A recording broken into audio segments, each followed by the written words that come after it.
Assalamu alaikum class 9th. Today our topic is covalent bond, topic number 4.3.2. आज हम पढ़ेंगे कि covalent bonding क्या होती है और कैसे डेवलप होती है और किन एलिमेंट्स के दरमियान जो है वो covalent bond बनता है। तो कोवेलेंट बॉन्ड एक ऐसा टाइप ऑफ बॉन्ड है जो दो एटम के दरमियान इलेक्ट्रॉन्स की म्यूचुअल शेयरिंग से बनता है। म्यूचुअल शेयरिंग से मतलब ये है, मुराद ये है कि एक एटम ने जितने इलेक्ट्रॉन दिए हैं दूसरा एटम भी उतने ही इलेक्ट्रॉन दे, ठीक है। और वो जितनी भी शेयरिंग हो रही है अब वो दोनों इलेक्ट्रॉन एटम्स की है और टुगेदर वो रहते हैं और इस तरह के बॉन्ड को कहते हैं हम कोवेलेंट बॉन्ड। कोवेलेंट बॉन्ड का जो डेफिनेशन है, इसके जो की वर्ड है, it is mutual sharing of electron. जैसे कि हमने आयनिक बॉन्ड में की वर्ड याद किया था, कंप्लीट ट्रांसफ़र ऑफ इलेक्ट्रॉन। यहाँ से हम पहले डेफिनेशन इसकी रीड कर लेते हैं। This type of bond which is form due to mutual sharing of electron is called a covalent bond. अब हमने देखना है कि कोवेलेंट बॉन्ड किन एटम्स के दरमियान, एलिमेंट्स के दरमियान जो है वो डेवलप होता है। The elements of group 13 to group 17 when allowed to react with each other they form a chemical bond by mutual sharing of their valence shell electrons, ठीक है। यानी ग्रुप 13 और ग्रुप 17 के जो एलिमेंट्स हैं जब ये आपस में कंबाइन करते हैं तो ये कोवेलेंट बॉन्ड बनाते हैं। The energy changes during the covalent bond formation are of considerable value. When two atoms approach each other, attractive force develop between electrons of one atom and nucleus of other atom. Simultaneously, repulsive forces develop between electrons of the two atoms as well as between their nuclei are also created। यानी जब भी इस तरह के group 13 to group 17 कोई भी दो element आपस में करीब आते हैं तो क्या होता है, उनके दरमियान अट्रैक्टिव फोर्सेस डेवलप हो जाती हैं। किन के दरमियान, एक electrons of one atom and nucleus of the other atom, यानी एक एटम के इलेक्ट्रॉन्स और दूसरे एटम के न्यूक्लियस के दरमियान अट्रैक्टिव फोर्स डेवलप होती हैं। और उसी वक्त रिपल्सिव फोर्सेस भी जो है वो डेवलप हो जाती हैं। वो किन के दरमियान होती हैं, between electrons of the two atom, यानी दो एटम्स जब आपस में करीब आ रहे हैं तो उनके जो इलेक्ट्रॉन्स हैं जो शेल्स में मौजूद हैं, जाहिर सी बात है सबसे पहले तो वही आपस में उनका ही इंटरेक्शन होगा। तो दोनों इलेक्ट्रॉन्स पर नेगेटिव चार्ज हैं तो वो एक दूसरे को रिपेल करेंगे, ठीक है। तो रिपल्सिव फोर्स भी डेवलप हो जाती हैं। तो बॉन्ड तब डेवलप होगा जब अट्रैक्टिव फोर्स डोमिनेट कर जाएगी रिपल्सिव फोर्स से, ठीक है। When the attractive force dominate due to increase in distance between this two atoms, जैसे वो एटम्स करीब आते जाएंगे, डिस्टेंस कम होता जाएगा, तो न्यूक्लियस की अट्रैक्शन जो है वो ऑपोजिट इलेक्ट्रॉन्स पर ज़्यादा स्ट्रॉन्ग होती जाएगी, जिसकी वजह से ये बॉन्ड जो है वो डेवलप हो जाएगा। अच्छा, इस तरह के जो बॉन्ड होते हैं कोवेलेंट बॉन्ड, इसकी मज़ीद टाइप्स हैं, ठीक है, जिसको हम पढ़ते हैं under types of covalent bond. Covalent bond की टाइप्स को पढ़ने से पहले हमें बॉन्ड पेयर इलेक्ट्रॉन्स का पता होना चाहिए। The electrons that pair up to form a chemical bond, यानी मैंने बोला कि म्यूचुअल शेयरिंग होती है कोवेलेंट बॉन्ड में, दोनों एटम्स इक्वल इलेक्ट्रॉन को शेयर करते हैं। अब वो जो म्यूचुअल शेयर्ड इलेक्ट्रॉन्स हैं जो कि पार्टिसिपेट कर रहे हैं बॉन्डिंग में, उनको बोला जाता है bond pair electrons. Depending upon the number of bond pair covalent bond is classified, यानी जितने भी इलेक्ट्रॉन पेयर शेयर्ड होते हैं उसकी बेस पर जो है क्लासिफिकेशन की गई है। Single covalent bond, double covalent bond and triple covalent bond. Important long question है ये भी। अच्छा, अगर दो एटम आपस में इस तरीके से बाइंड कर रहे हैं, कंबाइन कर रहे हैं कि दोनों एक एक इलेक्ट्रॉन, ठीक है, दोनों एटम एक एक इलेक्ट्रॉन को शेयर कर रहे हैं, तो वो जो बॉन्डिंग होगी वो सिंगल कोवेलेंट बॉन्ड होगी, ठीक है।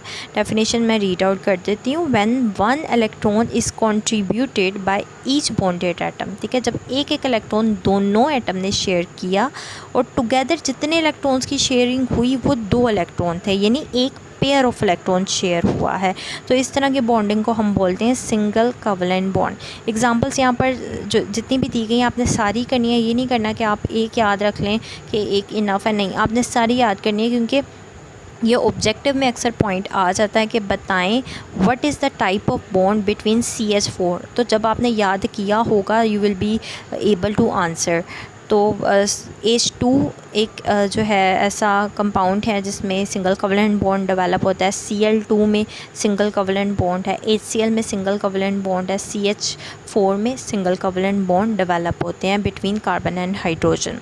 अच्छा, हम नेक्स्ट चलते हैं डबल कोवलेंट बॉन्ड। जिस तरीके से सिंगल कोवलेंट बॉन्ड है सेम वैसा ही है, लेकिन यहाँ जो शेयरिंग हो रही है बिटवीन टू एटम्स इलेक्ट्रॉन की, वो दोनों एटम दो दो इलेक्ट्रॉन्स जो है वो शेयर कर रहे हैं। तो टोटल जो है वो इलेक्ट्रॉन कितने शेयर हो रहे हैं? 4 इलेक्ट्रॉन शेयर हो रहे हैं। और अगर हम पेयर्स में बात करें तो 2 पेयर्स ऑफ इलेक्ट्रॉन शेयर हो रहे हैं। ठीक है, तो इस टाइप की बॉन्डिंग को बोला जाता है डबल कोवलेंट बॉन्ड।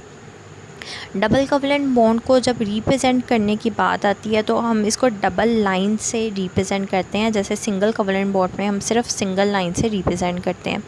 यहाँ पर आपको एग्जांपल दी हुई है ऑक्सीजन की। जब 2 ऑक्सीजन कंबाइन करते हैं तो उनके आउटर मोस्ट शेल में एक ऑक्सीजन एटम के 6 इलेक्ट्रॉन्स मौजूद होते हैं। अब इस ऑक्सीजन एटम को जो है वो मज़ीद 2 इलेक्ट्रॉन चाहिए स्टेबल होने के लिए। तो ये क्या करेगा, जब अपने ही ऑक्सीजन एटम के साथ कंबाइन करेगा तो ये अपने 2 इलेक्ट्रॉन शेयर कर लेंगे, यानी टोटल 4 इलेक्ट्रॉन शेयर हुए हैं, यानी total 2 pair of electron share हुए हैं। तो अब इनके दरमियान जो बॉन्ड डेवलप हो जाएगा वो डबल कोवलेंट बॉन्ड होगा। ठीक है, और हम इस तरीके से उसको रिप्रेजेंट करेंगे। इसके अलावा जो आपके पास ये नेक्स्ट कंपाउंड दिया गया है C2H4, ठीक है, इसमें यानी इथीन, इसमें आपके पास भी बिटवीन 2 कार्बन एटम्स जो है वो डबल कोवलेंट बॉन्ड डेवलप होता है। कार्बन टू हाइड्रोजन कभी भी डबल कोवलेंट बॉन्ड डेवलप नहीं हो सकता, ये बात आपने याद रखनी है। ठीक है, कार्बन और हाइड्रोजन के दरमियान जो बॉन्डिंग होती है वो हमेशा सिंगल कोवलेंट बॉन्ड होता है। हाँ, carbon to carbon double covalent bond भी हो सकता है और carbon to carbon triple covalent bond भी हो सकता है। ठीक है, लेकिन carbon to hydrogen it will be always single covalent bond. Next जो डेफिनेशन है, it is triple covalent bond. Triple covalent में भी सेम इसी तरीके से है, लेकिन जो 2 बॉन्डेड एटम कंबाइन कर रहे हैं वो 3-3 इलेक्ट्रॉन्स जो है वो शेयरिंग के लिए ला रहे हैं दोनों। तो टोटल 6 इलेक्ट्रॉन शेयर हो रहे हैं। और अगर हम पेयर्स में बात करें तो 3 पेयर्स ऑफ इलेक्ट्रॉन जो है वो बिटवीन 2 बॉन्डेड एटम शेयर्स हो रहे हैं, जिसकी वजह से हम बोलते हैं it is called as triple covalent bond. Example में आपके पास आ जाएगा नाइट्रोजन N2 की एग्जांपल आ जाएगी। नाइट्रोजन की आउटर मोस्ट शेल में 5 इलेक्ट्रॉन्स होते हैं। जब नाइट्रोजन से कंबाइन करता है तो अगर ये अपने 3-3 इलेक्ट्रॉन शेयर कर लेते हैं, ठीक है, तो हर नाइट्रोजन के पास अब 8 इलेक्ट्रॉन मौजूद है, क्योंकि जो फर्स्ट नाइट्रोजन है इसने 3 इलेक्ट्रॉन दूसरे नाइट्रोजन के लिए, 3 इसके और 5 इसके खुद के हैं, यानी टोटल 8 इलेक्ट्रॉन हो गए। तो इस तरीके से जो है वो ये बॉन्डिंग कर लेते हैं और स्टेबल हो जाते हैं, और इस टाइप की बॉन्डिंग को बोलते हैं triple covalent bond. Other examples भी हैं, यहाँ पर C2H2 की एग्जांपल है। ठीक है, जिसमें कार्बन टू कार्बन जो है वो ट्रिपल कोवलेंट बॉन्ड डेवलप होता है। और अगेन वही बार मैं दोबारा रिकॉल करूँगी कि कार्बन और हाइड्रोजन के दरमियान ट्रिपल कोवलेंट बॉन्ड कभी भी नहीं लिखना। इसके बाद आपको यहाँ एक इम्पॉर्टेंट शॉर्ट क्वेश्चन है जिसमें बताया गया what is Lewis structure diagram. The electronic configuration of the valence shell of atom is shown in small dots और crosses around the symbol of the element. अक्सर आपने जितनी भी ऊपर एग्जांपल्स पढ़ी हैं, ठीक है, अभी आपको नाइट्रोजन की जो सामने नज़र भी आ रही है, इसमें जो एक एटम के इलेक्ट्रॉन्स हैं उनको डॉट से शो किया जा रहा है और दूसरे एटम के जो इलेक्ट्रॉन्स हैं उनको क्रॉसेस से शो किया जा रहा है। ईच डॉट और क्रॉस रिप्रेजेंट एन इलेक्ट्रॉन। अब इन डॉट्स को भी का मतलब इलेक्ट्रॉन ही है और क्रॉस का मतलब भी इलेक्ट्रॉन ही है, लेकिन हम इसको सिर्फ डिफ्रेंशिएट करने के लिए हमने एक एटम के इलेक्ट्रॉन्स को डॉट से रिप्रेजेंट कर दिया और दूसरे एटम के इलेक्ट्रॉन को क्रॉस से रिप्रेजेंट कर दिया। So this is a standard method of Lewis to describe the electronic configuration of valence shell. तो लीविस क्या करता था, जितने भी एटम हैं उनके वैलेंस शेल में जितने इलेक्ट्रॉन्स मौजूद होते हैं जिनको बॉन्डिंग इलेक्ट्रॉन्स बोला जाता है, वो उनकी जो है वो इलेक्ट्रॉनिक कॉन्फ़िगरेशन को डॉट और क्रॉस से रिप्रेजेंट करता था। इसी वजह से इस तरह की डायग्रामिक स्ट्रक्चर को जो है वो लीविस स्ट्रक्चर डायग्राम का नाम दिया गया है। ठीक है, तो लीविस स्ट्रक्चर डायग्राम आपका शॉर्ट क्वेश्चन हो गया। So this was your long question covalent bonding. ठीक है, आपने इसको अच्छे से याद कर लेना है। This was our today's topic. We will meet in the next lecture. Till then, Allah Hafiz.